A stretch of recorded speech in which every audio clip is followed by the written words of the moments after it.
अस्सलाम वालेकुम।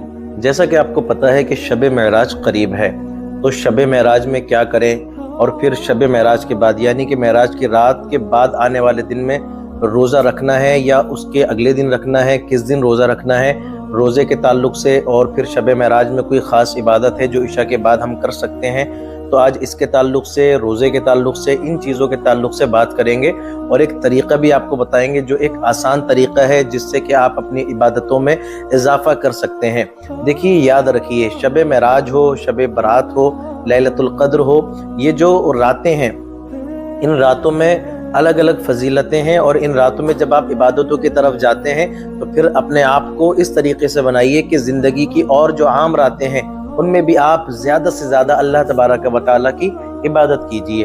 अब 2025 में जनवरी में शब महराज आने वाली है, तब आप क्या करें? अब आपको ये करना है कि नमाज इशा पढ़ने के बाद हज़रत अबू हुरैरा रज़ी अल्लाह तआला अन्हु से रिवायत है, हालांकि ये एक ज़ईफ़ रिवायत है, लेकिन बाब तरगीब में है कि भाई तरगीब के लिए और आपकी आदत के लिए अगर आप जाएं और इस तरीके से करें तो इंशाअल्लाह अज़ीज़ इसका जो सवाब और जो इसका फ़ायदा बयान फरमाया गया वो ज़रा आप समाअत करें। नमाज इशा के बाद आप 12 रकात पढ़ें, 2-2 रकात करके, 2-2-2-2 यानी कि 6 बार आपको नियत बांधनी है। 2 रकात पढ़ें, सलाम फेर दें। आपने बिल्कुल आसान तरीके से जो नियत की जाती है, नियत की मैंने 2 रकात नमाज नफल वास्ते अल्लाह ताला के मुँह मेरा काबे शरीफ की तरफ, अल्लाहु अकबर। और फिर आम नमाजों की तरह जैसे नमाजें पढ़ते हैं आप इसको नमाज को अदा कर लीजिए। 12 रकातें अदा करने के बाद आपको 3 तस्बीहें पढ़नी है।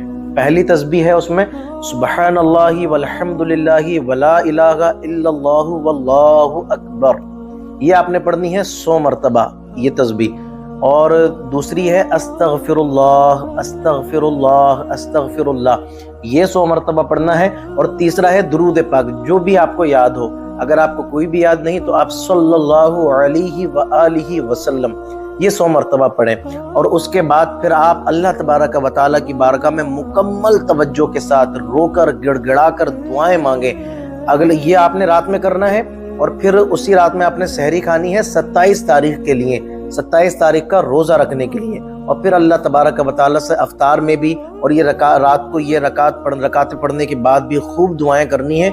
इंशाअल्लाह अज़ीज़ जो दुआ आप मांगते जाएंगे अल्लाह तबारक व तआला कबूल फरमाएगा।